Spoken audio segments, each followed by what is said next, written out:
తెలంగాణ రాష్ట్రంలో కేసీఆర్ చేస్తున్నటువంటి ఒక అతిపెద్ద కుట్రలో ఈ ఎల్ఆర్ఎస్ కుట్ర ఒకటి, రెవెన్యూ చట్టం అనేది రేపు చూసుకుందాం. కానీ ఎల్ఆర్ఎస్ కు సంబంధించినటువంటి అంశం, ఎల్ఆర్ఎస్ కు ఏంది అసలు, ఎల్ఆర్ఎస్ వెనకాల ఉన్నటువంటి మతలాబ్ ఏంది, కేసీఆర్ వ్యూహం ఏంది, ఇవన్నీ మాట్లాడడానికి మనతో పాటు రియల్టర్ల సంఘానికి సంబంధించినటువంటి రాష్ట్ర అధ్యక్షుడు నారగోని ప్రవీణ్ కుమార్ ఉన్నారు. అసలు ఈ ఎల్ఆర్ఎస్ ఏంది ప్రవీణ్ గారు, ఏంది వ్యవహారం? ఇటీవల మన రాష్ట్ర ప్రభుత్వం 131 జీవో ద్వారా ఎల్ఆర్ఎస్ ఛార్జీలను పెంచుతూ ఒక దుర్మార్గమైనటువంటి జీవోను తీసుకొని రావటం జరిగింది.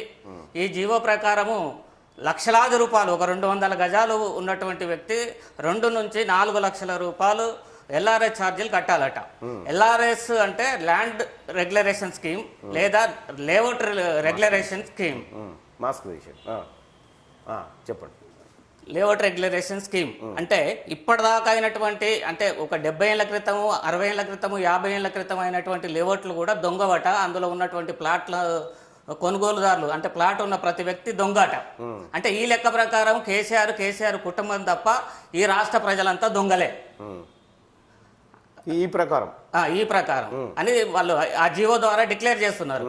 ఇప్పుడు నాకు ఒక 200 గజాల ప్లాట్ ఉందండి. ఈ ప్లాట్కు వాళ్ళు ఇచ్చిన జీవో ప్రకారము నేను ఎంత ఛార్జీలు కట్టాలో నాకు తెలియదు.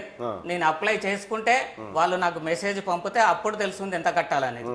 ఇదంతా డొంక తిరుగుడుగా ఉంది. ఈ చిత్రగుప్తుడి చిట్టలాగా ఉంది. కేసీఆర్ సార్కు ఒక సేల్ డీడ్ ఇచ్చి, సార్ దీనికి ఎల్ఆర్ఎస్ ఛార్జ్ ఎంత అవుతుందో అంటే ఆ 80,000 పుస్తకాలు చదివినట్టు మేధావి కూడా చెప్పలేడు. ఇక సామాన్యుడికి ఎట్లా తెలుస్తుంది ఎంత కట్టాలనేది? ఈ కోవిడ్ సమయంలో ఒక 200 గజాలు ఉన్నటువంటి సామాన్య వ్యక్తి, లేకపోతే ఒక 100 గజాలు ఉన్నటువంటి సామాన్య వ్యక్తి లక్షలాది రూపాయలు తీసుకొచ్చి ఈ ఎల్ఆర్ఎస్ కట్టాలంటే ఇప్పుడు సాధ్యపడే విషయమేనా? చివరి ఛాన్స్ అని చెప్తున్నాడు, మరి కట్టకపోతే కథమేనా? ఇక అవన్నీ దొంగ ప్లాట్లుగా డిక్లేర్ చేసినట్టుగా మేమంతా ప్లాట్లు వదులుకొని తెలంగాణ నుంచి పారిపోవాలి, అవన్నీ దొరల పాలు చేస్తాడు. ఇదంతా కార్పొరేట్ సిస్టమ్కి ఇది చేస్తున్నా. అంటే మాలాంటి చిన్న చిన్న రియాల్టర్స్ ఈ రాష్ట్రంలో బ్రతకకూడదు. ఓన్లీ ఎవరు మేఘా కృష్ణారెడ్డి, మైమం రాజేశ్వరరావు వంటి వాళ్ళు కార్పొరేట్ సంస్థలే బతకాలి, లేకుంటే మేము వాళ్ళ దగ్గర జీతగాళ్ళుగా బ్రతకాలి. ఇప్పుడు 1 ఎకరం, 2 ఎకరాలు, 3 ఎకరాలు లేఅవుట్ చేసేటటువంటి చిన్న చిన్న రియాల్టర్స్కు ఇక ఈ తెలంగాణ రాష్ట్రంలో స్థానం లేదు. మరి ఏంది ఇప్పుడు పరిస్థితి ఏంది? మీ డిమాండ్లు ఏంటి? మా డిమాండ్స్ ఏంటంటే సార్, ఇప్పుడు ఎల్ఆర్ఎస్ లేని ప్లాట్లను రిజిస్ట్రేషన్ చేయమని ఒక దుర్మార్గమైనటువంటి ఆదేశాలను ఇవ్వటం జరిగింది. మేము దాన్ని ఖండిస్తున్నాం. మరి ఇన్ని రోజులు రిజిస్ట్రేషన్ చేశావు కదా, ఆ చేసిన ప్లాట్లు చెల్లవంటవేంటి?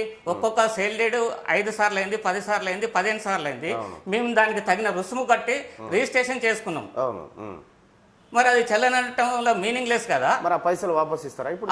అందుకే మేము ఏమంటున్నాం అంటే, నువ్వు చెల్లవంటున్నావు, ఎల్ఆర్ఎస్ చేసుకొని వస్తేనే చేస్తానంటున్నావు, చెల్లవంటున్నావు కాబట్టి ఆ సేల్ డీడ్స్ రద్దు చేసేసి మేము కట్టినటువంటి స్టాంప్ డ్యూటీ రుసుము తిరిగి ఇవ్వాలి. మరి అంతే కదా సార్? మరి అవి దొంగ అంటున్నావు కదా. ఇప్పుడు నువ్వు, నీ ప్రభుత్వం, నీ అధికారులు తప్ప అందరు దొంగలే ఈ లెక్క ప్రకారం. అది అంటే ఇప్పుడు ఎంతమందికి నష్టం వాటిల్లే అవకాశం ఉంది దీనివల్ల? లక్షలాది ప్రజలకు నష్టం వాటిల్లే అవకాశం ఉంది సార్. ఒక 50 ఏళ్ల క్రితము 2000కే ఒక 200 గజాలు ప్లాట్ కొన్న వ్యక్తి ఈరోజు 2 నుంచి 10 లక్షల రూపాయలు ఎల్ఆర్ఎస్ రూపంలో ఇప్పుడు చెల్లించాలి. ఇది ఎట్లా న్యాయం అవుతుంది సార్? ఇది న్యాయం కాదు కదా. ఇది ప్రభుత్వం ఆలోచించాలి కదా. ఈ జీవో తీసుకొచ్చినటువంటి అధికారికి అసలు అవగాహన ఉందా లేదా ప్రజల మీద?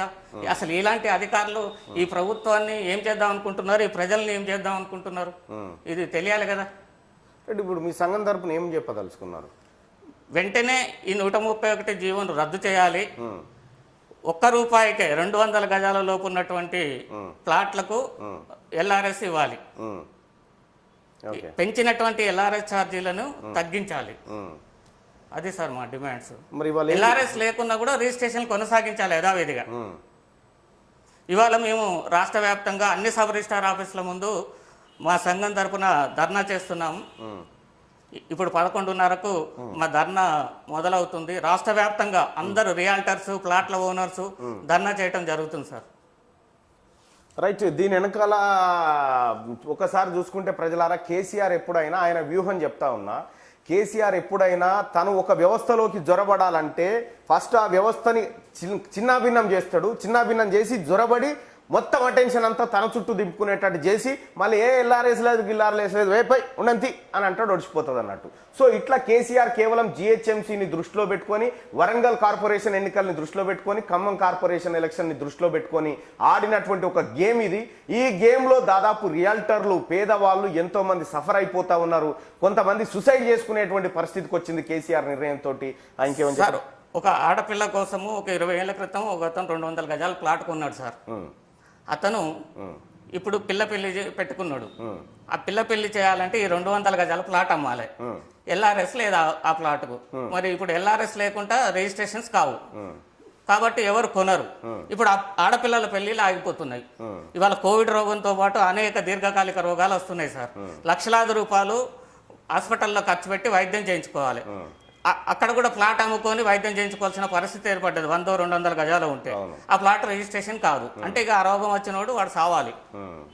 ఇది సార్ ప్రస్తుతం జరుగుతున్నటువంటి. సో ఇవాళ మీరు అన్ని రిజిస్ట్రార్ ఆఫీసుల ముందు ధర్నా చేస్తున్నాం సార్. వేలాది మంది ఇందులో పాల్గొంటున్నారు. ప్లాట్ల యజమానులు పాల్గొంటున్నారు, రియాల్టర్స్ పాల్గొంటున్నారు సార్. సో మొత్తానికి మీ వ్యవస్థని ఖతం చేసేసి కార్పొరేట్ వ్యవస్థలకు దోచిపెట్టే కార్యక్రమం అనేది మీ భావన? అవును సార్. ఇప్పుడు మనకు ఈ కార్పొరేట్ కాలేజీలు, నారాయణ కాలేజీ, శ్రీ చైతన్య కాలేజీలు రాకముందు తెలంగాణ రాష్ట్ర వ్యాప్తంగా ఒక 500 జూనియర్ కాలేజీలు ఉండేవి సార్.